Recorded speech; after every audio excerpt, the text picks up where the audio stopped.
क्या CAT, XAT and MAT, SNAP, TISSNET की तैयारी हम अपने ग्रेजुएशन के फर्स्ट ईयर से कर सकते हैं? आईआईएफटी जो दिल्ली में, कोलकाता में और कांकीनदा में है, उसने अपने एग्ज़ाम को स्क्रैप कर दिया है, यानी अब आईआईएफटी नाम का कोई एग्ज़ाम नहीं होगा। 10 साल पहले ऐसे ही जेमेट नाम के एग्ज़ाम को हटा दिया गया था और एफएमएस दिल्ली ने अपने पर्सनल एग्ज़ाम को हटा दिया था। इसके क्या एडवांटेजेस, क्या डिसएडवांटेजेस हैं? एक्सेल राय में पढ़ने वाली एक स्टूडेंट जो यूट्यूब में एक बहुत ही फेमस सा चैनल चलाती हैं और अनअकैडमी मेंटर भी हैं, उन्होंने क्वांटिका के साथ हाथ मिलाया है ताकि हमारे बच्चों को ट्रेन कर सके कैट, जैट और एक्सजीएमटी के लिए। तो इस तरह के 3 मेजर टॉपिक पे हम लोग आज डिस्कस करने वाले हैं, जिसमें सबसे पहला टॉपिक ये रहेगा कि फर्स्ट ईयर में अगर आप अभी हैं, ग्रेजुएशन के फर्स्ट ईयर में अगर आप अभी हैं, तो आपको क्या तैयारी शुरू करनी चाहिए और उसके क्या एडवांटेज हैं। हाय हेलो दोस्तों, मेरा नाम है मोहम्मद शम्स तबरेज और आप सबका वेलकम है क्वांटिका के चैनल में। तो आइए देखते हैं एडवांटेजेस क्या हैं फर्स्ट ईयर में। The very first advantage is language. Reading comprehension जो कैट का एक मेजर पोर्शन है। एक टाइम पे तो कैट में 24 क्वेश्चंस आ रहे थे आउट ऑफ 100 क्वेश्चन आरसी में, यानी 25%। अगर आरसी को, एलआर को, डीआई को, आरसी को, एलआर को, डीआई को मिला दें तो कैट पेपर का तकरीबन 55% कंस्टिट्यूट करता है। और वर्बल एबिलिटी और क्वांट को, वीए को, क्यूए को मिला दें तो वो 45% करता है। लेकिन बच्चों का दिमाग जो है उस 45% पे फोकस होता है। 55% जो बच्चों के कंट्रोल में है उस पर उनका दिमाग फोकस्ड रहता ही नहीं है। तो रीडिंग कॉम्प्रिहेंशन एक बहुत ही मेजर रोल प्ले करता है कैट में। जब आप जैट एग्जाम के बारे में बात करेंगे तो वहां पे 2 ऐसे सेक्शन हैं जो इसी रीडिंग कॉम्प्रिहेंशन पे डिपेंड करता है। रीडिंग कॉम्प्रिहेंशन पे एक तो वर्बल एबिलिटी का सेक्शन ही है और दूसरा डिसीजन मेकिंग का सेक्शन है। यूट्यूब में हजारों ऐसे वीडियोस हैं जो डिसीजन मेकिंग सेक्शन के बारे में बात करेंगे। वो बताएंगे कि उस सेक्शन के कैसे टैकल करना है, मोरालिटी क्या होती है, एथिक्स क्या होता है, कैसे आपको बैटमैन बन के क्वेश्चन सॉल्व करना है, तो कैसे आपको जो है सारे स्टेक होल्डर्स को मद्देनजर रखते हुए क्वेश्चन से डील करना है। वो बहुत सारे केस स्टडीज दिखाएंगे, बहुत सारे केस स्टडी पढ़ाएंगे। खूब डिटेल्ड तरीके से मैंने देखा है कि यूट्यूब के अंदर हजारों ऐसे वीडियोस मौजूद हैं जो ये दावा करते हैं कि डिसीजन मेकिंग कुछ नहीं है, कुछ नहीं है, कुछ नहीं है, लास्ट के 20 दिन में कर लो, कोई तैयारी नहीं करता है। बच्चों, ये बहुत, इससे बड़ी बेवकूफ़ी की बातें मैं और कहीं नहीं सुन सकता हूं, क्योंकि डिसीजन मेकिंग जो सबसे इंपॉर्टेंट चीज़ पर डिपेंड करता है वो है आपका रीडिंग स्पीड। भैया, डिसीजन लेने से पहले आपको पैसेज पढ़ना पड़ेगा ना, और पैसेज का लेंथ कितना है किसी ने मेजर किया है? आप जाकर के जैट का पेपर उठाएं और आप उसके लेंथ को मेजर करें, आप देखेंगे बड़े बड़े पैसेजेस आ रहे हैं। पढ़ने के बाद, समझने के बाद डिसीजन क्या लेना है उस पर यूट्यूब डिस्कस कर रहा है। पैसेज को पढ़ने के बाद, समझने के बाद डिसीजन क्या लेना है उस पर यूट्यूब डिस्कस कर रहा है। यूट्यूब ये नहीं कह रहा है कि पढ़ना कैसे, समझना कैसे। यूट्यूब कह भी नहीं सकता क्योंकि वो आपके जिम्मे है। वो एक लैंग्वेज है। If somebody is really good at understanding English passages, difficult English passages belonging to different topics, तो वो बच्चा का डेफिनेटली कैट और जैट अच्छा होगा। ये एक लैंग्वेज है, इंग्लिश एक लैंग्वेज है, सब्जेक्ट नहीं है। That can not be built overnight, right? मान लो आपको वेन डायग्राम नहीं आता है और कैट में वेन डायग्राम का 4 क्वेश्चन आने वाला है। आप एक रात पहले मेरे पास आएंगे, शाम में आएंगे, मैं आपको 4 घंटा वेन डायग्राम पढ़ाऊंगा।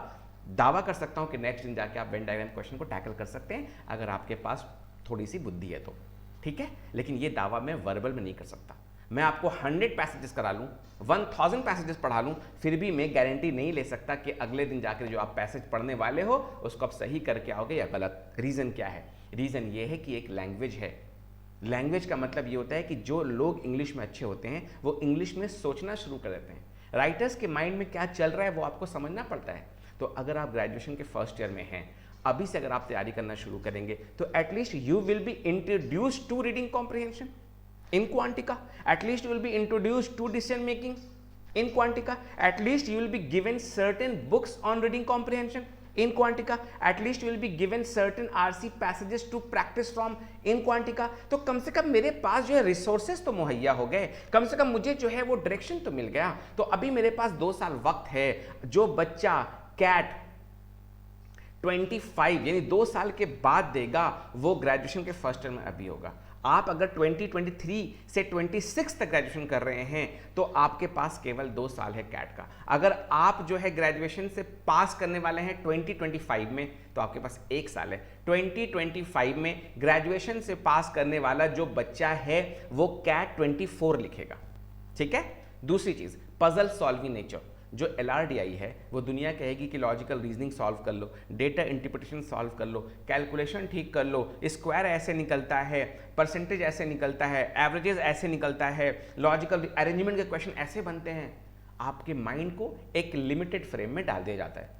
जब आप कैट में जाते हैं आप बिखर जाते हैं, आतिफ असलम के गाने गाने लग जाते हैं, क्योंकि आपको जो सामने पेपर आया है वहाँ पे LRDI के जो 20 क्वेश्चन आज की डेट में कैट में आ रहे हैं वो आपको पल्ले नहीं पड़ता। आप तो अरेंजमेंट सोच करके आए थे, ब्लड रिलेशन सोच करके आए थे, आप तो डायरेक्शन सोच करके आए थे, इनपुट आउटपुट सोच करके आए थे। आपको लगा था एक सर्कुलर अरेंजमेंट का क्वेश्चन आ जाएगा, एक बाइनरी लॉजिक का क्वेश्चन आ जाएगा, एक वेन डायग्राम का क्वेश्चन आ जाएगा। जो क्वेश्चन LRDI का वहाँ पे कैट में आया है वो आपके पल्ले नहीं पड़ने वाला, क्योंकि वो बेसिकली कोर में पजल्स है, वो पजल्स है at the core. Yes, it is understood कि उसमें थोड़े अरिथमेटिक कॉन्सेप्ट्स रहते हैं, इट इज अंडरस्टूड कि उसमें थोड़े ज्योमेट्रिक कॉन्सेप्ट्स रहते हैं, permutation, combination, probability, set theory अगर आपकी अच्छी है तो LRDI को सॉल्व करने का आपका चांसेस बढ़ जाता है। लेकिन भैया ये एक पजल है, इसीलिए हमारे यूट्यूब चैनल में जो मैंने एक सीरीज शुरू करी है 100 मस्ट डू पजल्स, वो केवल परफॉर्मर्स देख रहे हैं, जिनका IIM से कॉल आने वाला है वही देखते हैं।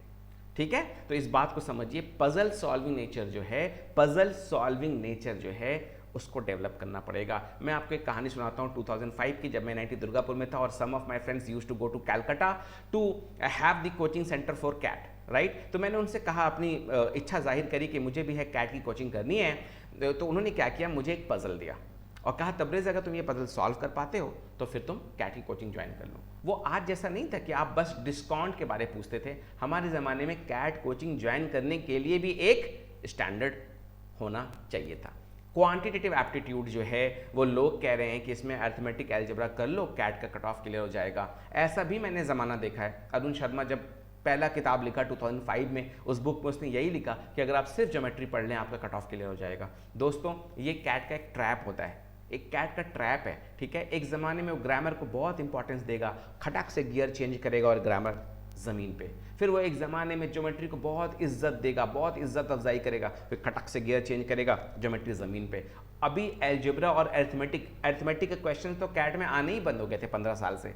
अब जो है वो अरिथमेटिक पे फिर से ध्यान दे रहा है। तो आपको जो भी टॉप, अरिथमेटिक तो इंपॉर्टेंट आपका डेटा इंटरप्रिटेशन के लिए है। नॉन कैट एग्जाम में जितने DI आ रहे हैं वो सब तो अरिथमेटिक बेस्ड हैं। अभी ये बातें मार्केट में बहुत फेमस हो रही हैं कि अरिथमेटिक और एल्जेब्रा कर लो आपका कैट हो जाएगा। लेकिन अगर आप वहाँ गए और इन दोनों सेक्शन से उसने क्वेश्चन कम कर दिया तो आप कौन सी अदालत में जाकर उनके खिलाफ केस करेंगे, उसका नाम नीचे कमेंट बॉक्स में ज़रूर भेजिएगा, ठीक है। तो इसलिए आप यूट्यूब के वीडियोस थोड़ा कम देखा कीजिए, हम मेरा वीडियो देखिए। आप एक बात और समझिए, your competitors have prepared for these exams well in advance. आप जब कैट एग्जाम देने जाते हो ना, यू आर एक्सपोज्ड, आप एक्सपोज हो जाते हो। क्यों? क्योंकि जो बच्चा बचपन से क्लास 6 से IIT की तैयारी कर रहा है, वो मैथ्स को अच्छे से पढ़ रहा है, वो भी कैट एग्जाम की तैयारी IIT में रह के कर रहा है, NIT में रह के कर रहा है, NLUs में रह के कर रहा है। तो जिस बच्चे से कंपटीशन से बच के आप निकल गए थे स्कूल लेवल में, जब वो लोग चूज कर रहे थे कि मैं मेडिकल करूंगी, मैं IIT में जाऊंगा, मैं जो लॉ करूंगा, मैं जो है IPM BBA करके IIM में जाऊंगा, उन बच्चों से कट के आप निकल गए कि मैं मैथ्स नहीं लूंगा। आप जो है कॉमर्स ले लिए, फिर जो है उसमें जो मैथ्स आया, फिर आप वहां से कट के निकल गए ग्रेजुएशन में कि अब जो है 11-12 वाला मैथ्स भी नहीं पढ़ना है।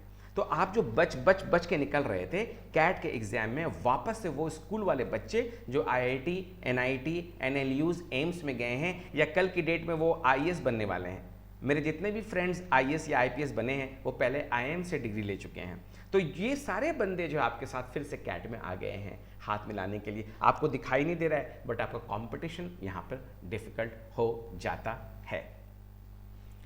15 अगस्त से हमारा एक बैच स्टार्ट हो रहा है। मैंने एक स्टूडेंट के बारे में बात किया, प्रियाशा दास, जो एक्सेलराई की स्टूडेंट है, अपना एक यूट्यूब चैनल चलाती हैं बहुत ही फेमस जैड के लिए, अनअकैडमी में ऑलरेडी पढ़ाती हैं। मैथमेटिक्स जो है इंटरनेशनल ओलंपियाड में उनको गोल्ड मेडलिस्ट मिल चुका है, यानी कि she has all the property of being a good verbal mentor for Quantica students. तो हम उनको लेकर के 15 अगस्त को आएंगे और नेक्स्ट वीडियो में उनके बारे में डिटेल में बात करेंगे, ठीक है। तो हम लोग का कैट के डिफरेंट बैचेस चल रहे हैं, जिसमें से एक बैच कैट एक्सेल बैच है जो 15 अगस्त से शुरू हो रहा है। उसके अंदर जो आपको फैसिलिटीज़ मिलने वाली हैं, इसके लिए आपको समझना होगा कि अभी हम इस पोजीशन में होते हैं जहां पे किसी पर्टिकुलर बच्चे के साथ 1-to-1 डाउट सेशन के लिए बैठ पाते हैं। ये पोजीशन फिर क्वांटिका के पास कल को रहेगी कि नहीं रहेगी मुझे मालूम नहीं है। और ये सारी चीज़ें जो आपके सामने स्क्रीन पे आपको दिखाई देती हैं, ये सिर्फ मैं इसलिए लिख देता हूँ ताकि बाद में आप ये हमसे क्लेम कर सकें 1-to-1 doubt clarification for the students taking admission for CAT batches 15 अगस्त। जो बच्चा ग्रेजुएशन के फर्स्ट ईयर में है वो एलिजिबल है, जो बच्चा ग्रेजुएशन के सेकेंड ईयर में है वो एलिजिबल है, जो बच्चा ग्रेजुएशन के थर्ड ईयर में है वो एक्चुअली लेट हो चुका है, बट अगस्त में फिर भी उनके लिए बैचेस बनते हैं, तो आप फिर भी मुझे कॉन्टैक्ट करें। जो बच्चे ग्रेजुएशन पास कर चुके हैं उनका ऑलरेडी 1 साल जा चुका है MBA के लिए, क्योंकि आपको एक बात ध्यान रखना है कि कैट की जो बैचेस हैं, कैट का जो एग्ज़ाम है वो ग्रेजुएशन के पहले होता है। जैसे 12th का एग्ज़ाम दे दिया, 2 महीने के बाद IIT का एग्ज़ाम हुआ, 1 महीने के बाद IPM का एग्ज़ाम हुआ, ऐसा नहीं होता कैट में। आप जब ग्रेजुएशन पास करेंगे, जो बच्चा 24 में ग्रेजुएशन पास करने वाला है वो 23 का कैट देगा नवंबर में, जिसका फॉर्म निकल चुका है अगस्त में। अभी इस वक्त 3 फॉर्म निकल चुके हैं, कैट का, जैट का, एनमैट का, और IFT स्क्रैप हो चुका है, IFT रास्ते से हट चुका है। यानी अब IFT अपना एग्जाम नहीं कराएगा बल्कि कैट के स्कोर पे लेगा। लेकिन इसका मतलब ये नहीं कि आपको IFT में अप्लाई नहीं करना है, आपको IFT में अप्लाई करना होगा एज ए कॉलेज। आपको कोई भी नॉन IIM इंस्टीट्यूट में अप्लाई करना होगा। फॉर एग्जांपल आपको XIM में जाना है तो आपको उसके लिए अप्लाई करना होगा XIM को through CAT score, through XAT score, through XGMT, through NMAT, through GMAT, वो डिसाइड भी करना होगा। इन दी सिमिलर फैशन आप IFT कॉलेज में अप्लाई करेंगे, लेकिन आप लिखेंगे थ्रू कैट, क्योंकि IFT जो है कैट के स्कोर को जो है वैलिडिटी देगा। और इससे बहुत फ़ायदा हुआ क्योंकि IFT के अंदर GK आता था, IFT जो है अब एक तरह के स्पीड टेस्ट बन गया है, और कैट के थ्रू जो हम डिफरेंट कॉलेज में जाते हैं हमारे चांसेस बढ़ गए हैं।